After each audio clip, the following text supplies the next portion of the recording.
Many citizens have struggled to freely access information, particularly when it has to come from public institutions. Article 21 of Ghana's 1992 Constitution grants every Ghanaian the right to information on public sector and governance matters. Over the years, obstacles have been placed in the paths of people who need information from government and public institutions. To ensure the public has access to information, the Right to Information Act, Act 989, was passed in 2019.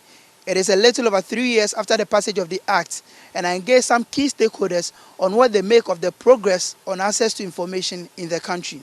Zhao Sapon-Boateng is the Executive Secretary of the Right to Information Commission. Every Ghanaian, according to the 1992 Constitution, has the right of access to information. It's a human right that is guaranteed by the 1992 Constitution. What the Right to Information Act has come to do is to lay down procedures on how to effectuate this right that the Constitution has long bestowed on every citizen. Yes, so the Right to Information Act did not come to create that right. It only came to lay down the processes by which every citizen who has the desire to access information can have access to information. The law has created information units in every organization to be run by information officers.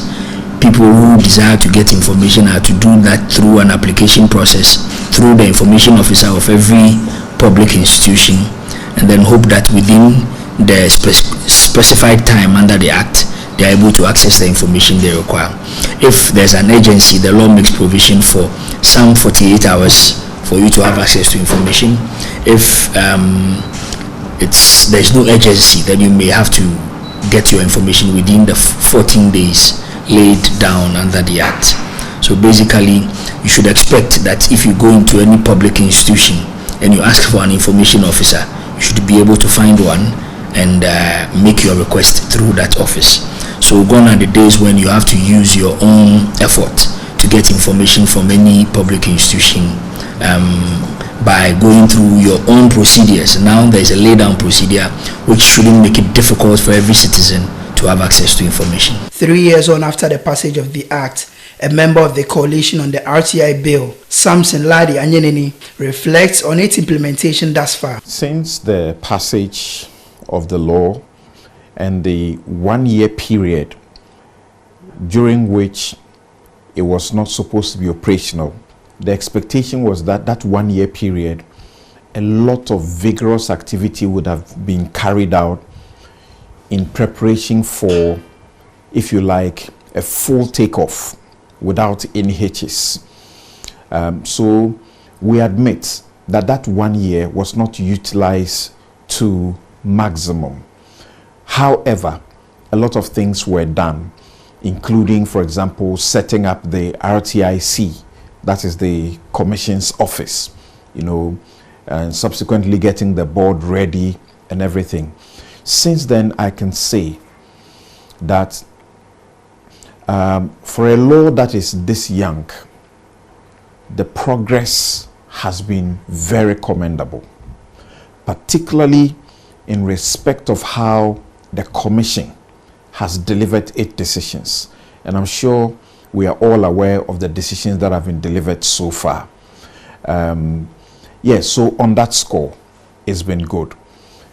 The part where I think a lot needs to be done has to do with, Ghanaians or people within this country getting to the realization and getting educated that the RTI law is not for journalists. It's not for some special people. It is for all and sundry. Anyone at all who has issues regarding accountability, who need information in a public place, they are at liberty to file an RTI request, either in writing, or you simply go to your MMDA and make the request orally. It will be transcribed and the processing will will be done for you. Some public institutions continue to blatantly and with impunity deny people access to information which applicants consider not exempted by the RTI law. Editor-in-Chief of the Fourth Estate news portal, Manasseh Awuni, among others who have accessed information under the Act, shared their experiences. I've made a number of RTI requests to a number of institutions. The Ministry of Local Government and Decentralization, the Ministry of Education. I have made some requests to the Ministry of Finance and many other places that you address the first request to the information officer of that institution. I think it was at the Ministry of Health that I was told that if I didn't address it to the minister, those at the reception said they were not going to take it. But the law says you address it to the information officer. And with a specific case of the Ministry of Education, I was doing a documentary on the COVID-19 fumigations. So I did a request to the Ministry of Education, and it took them a year to respond. And that response was not to give me the information, but to say that the Office of the President coordinated that project. So if I needed the information, I should go to the Office of the President. Then I wrote to the Office of the President. I didn't get the response. I did an internal appeal. I didn't get a response. So I went to the RTI Commission. It was when the RTI Commission wrote to the Office of the President that I got a response from the Office of the President now saying that the information I was looking for was with the Ghana Education Service and not the Office of the President. So the request was forwarded to the Ghana Education Service, and I followed up. I didn't get any response. I went back to the RTI Commission. The RTI Commission tried to intervene. They didn't even get a successful cooperation from the Ghana Education Service, so they had to find the Ghana Education Service. So this information I started asking for under the RTI law in August 2020. We are in April 2023, and I'm talking about information on the COVID-19 fumigation. I still do not have it, even after the RTI Commission made a directive and even fined the Ghana Education Service and asked that they give me the information. In 2020, ahead of the elections, a controversial calculator deal went to Parliament. The then Minister of Education, Honorable Matthew Poku-Prempeh, wanted to procure about 800,000 calculators, at the cost of 63 million Ghana cedis. And it was a controversial issue in Parliament. There were issues relating to the procurement approach and why a particular company was picked to supply the calculators when that company didn't have any track record. It emerged on the floor of the House.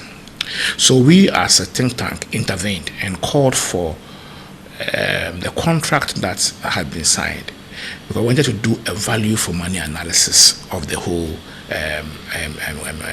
arrangement. We wanted to do a value for money analysis because at that same time, other countries that were members of WAEC were also buying the same brand of calculators for their students, because WAEC had recommended that those calculators were good for examination purposes. It didn't allow people to program data on the calculator and take it into the exam hall. WAEC calls that calculator a non-programmable scientific calculator. So we were interested because it wasn't only Ghana. Other countries were buying those calculators. We wrote to them in the Education Ministry, and they refused to give us any information.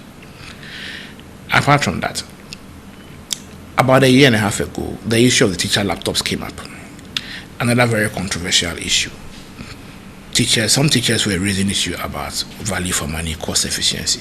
And those are cardinal issues that, lie at the core of our work, because we believe that education cannot be delivered sufficiently if we don't uphold the tenets of value for money and spending efficiency. We wrote to the minister requesting for a contract, and the MOU regarding the One Teacher, One Laptop initiative. It was refused.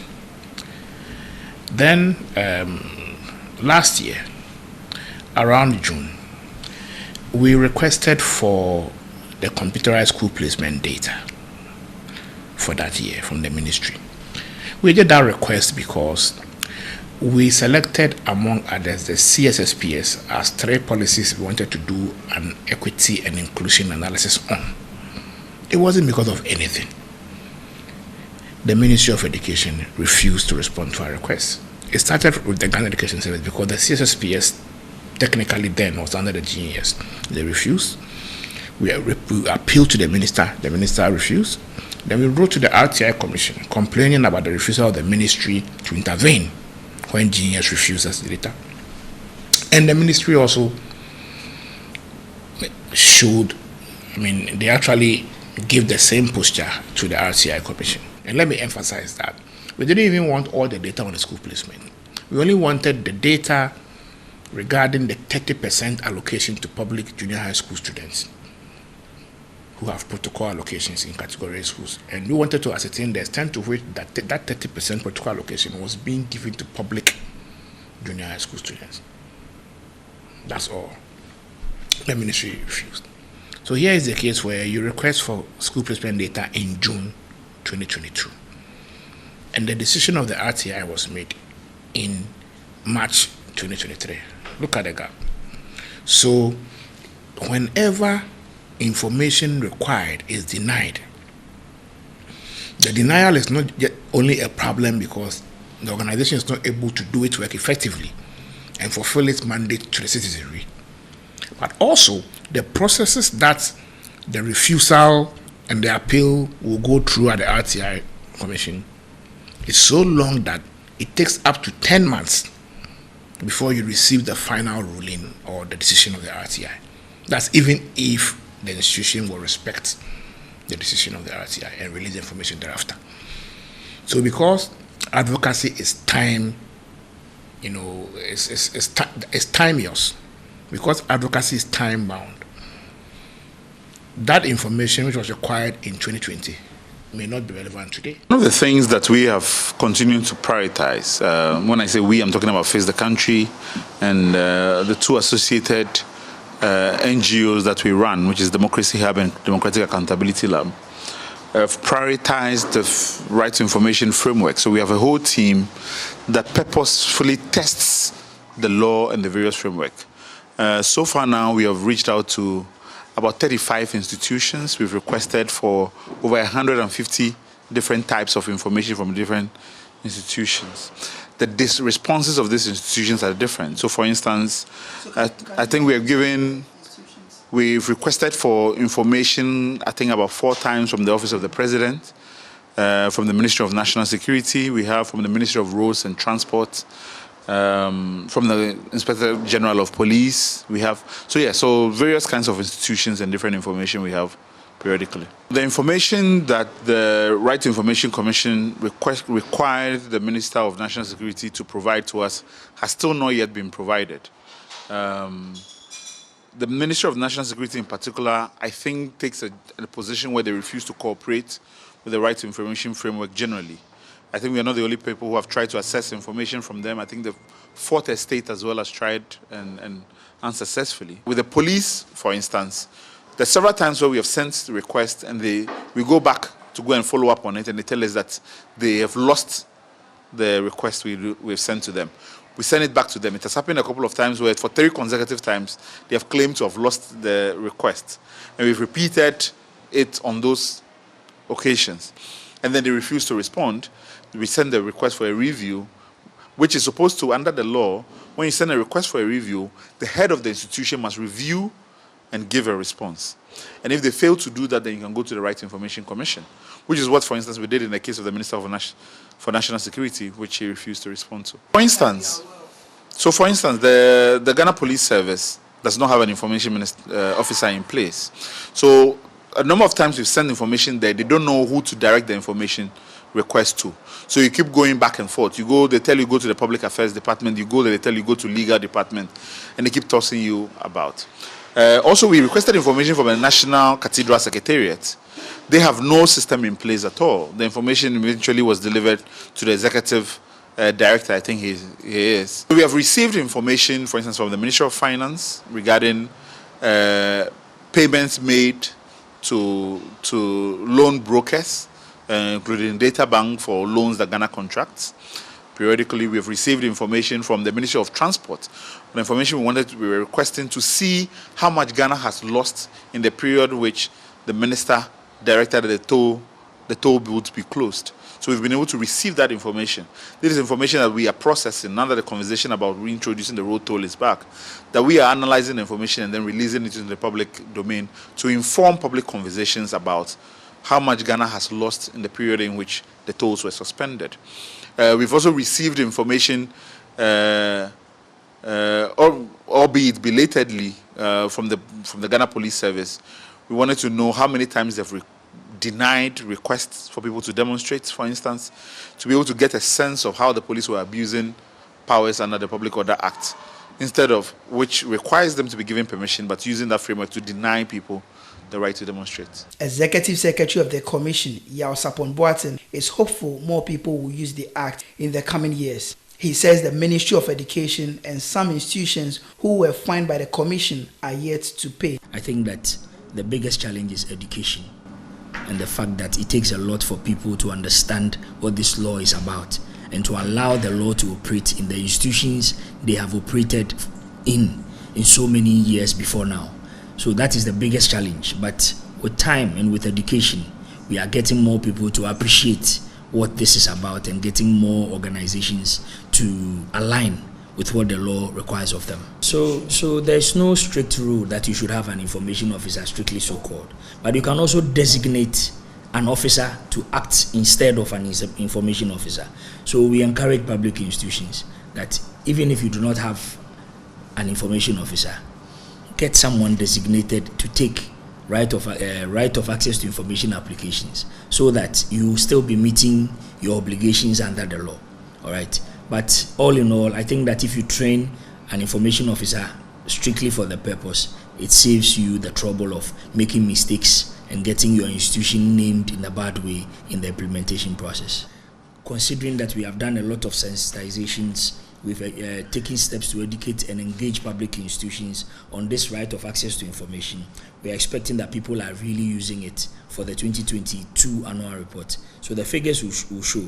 We try to gather data, real data, to be able to answer these questions. Yeah, so that's the process we are undertaking. But all in all, for instance, across the country for 2021, 189 public institutions filed annual reports, for instance, with the Right to Information Commission.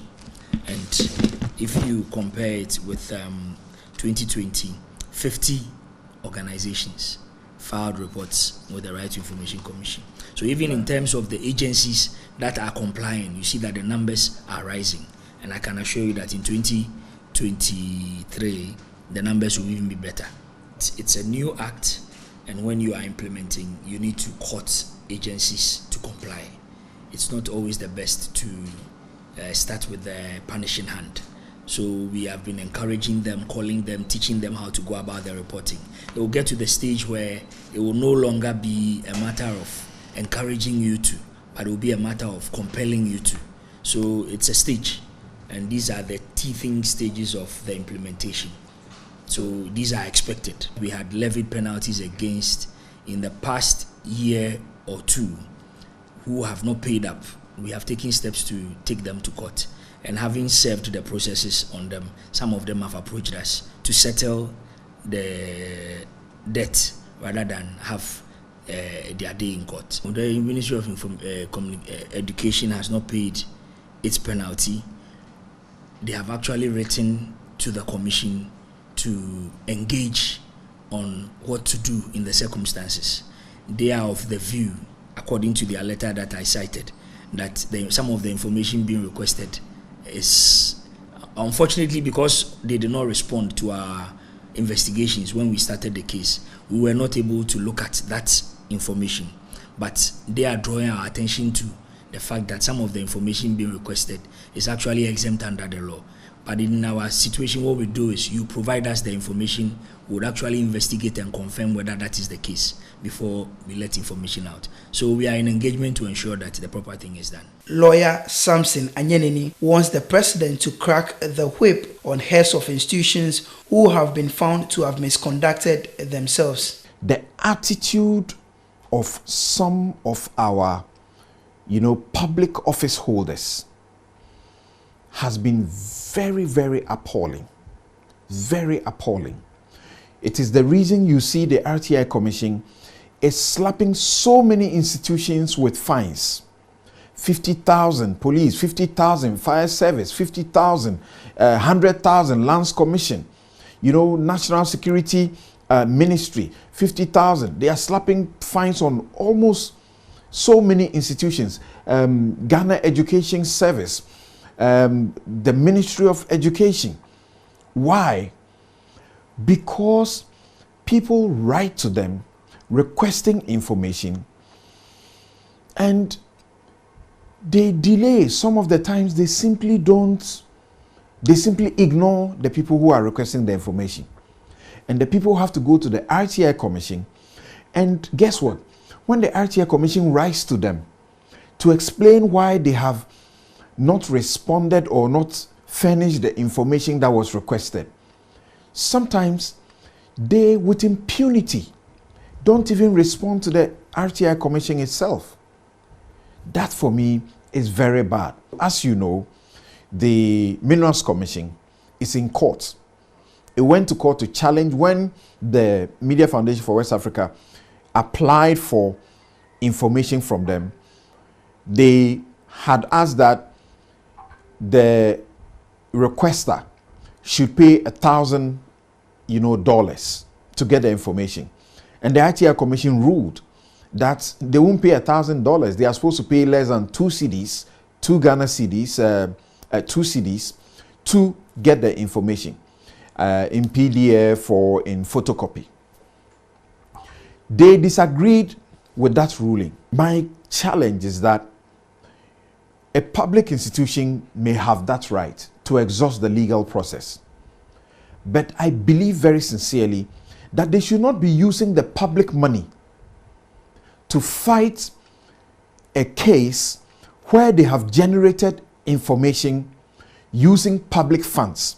And the public is asking for that information, and that information is not exempt information according to the law. They should not be allowed to do that.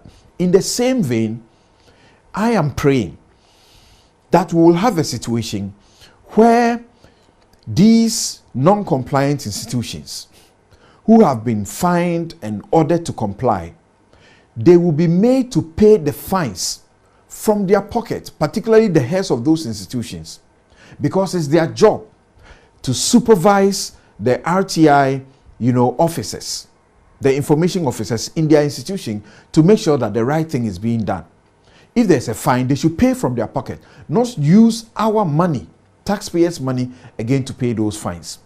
And I believe that a lot needs to be done, particularly from the information minister, the attorney general, and the president.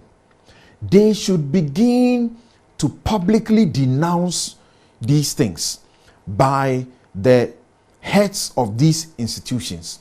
And I expect that these 3 individuals, more importantly, information ministry is the sort of supervising ministry over this law.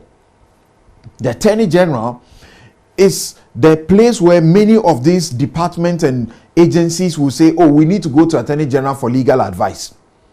Like the Lands Commission sought to say when the Occupy Ghana applied for the information. And the president, in fact, you should begin to sanction the leaders in these institutions who have been found by the commission to have clearly misconducted themselves. Because if you apply for information and it goes to the information officer has recourse to the head of the institution. If the information officer uses their own discretion to deny information, disclosure of information, the thing is that people don't get up and appeal to the commission unless they have appeal to the head of the institution for what? Review. For some who have attempted to access information under the Act want some amendment to the Act. I think some aspects of the RTI law will have to be amended to make it bite most. One, the RTI Commission will have to be given the power to prosecute directly without going through the Attorney General. Two, the agencies, heads of agencies that refuse information should be sanctioned. Now, it shouldn't be the institution paying the penalty. It should be the minister. Because if the Ministry of Education is paying a penalty of 50,000 to the RTI Commission, it's our taxes. But who will refuse the information? It's the minister. And it's the minister's job to ensure that that information is released as head of institution. Because his function is to ensure that the ministry is law-abiding and compliant to laws passed by Parliament. And so if the ministry is acting ultra-vires to existing laws, then the minister is the one leading that particular,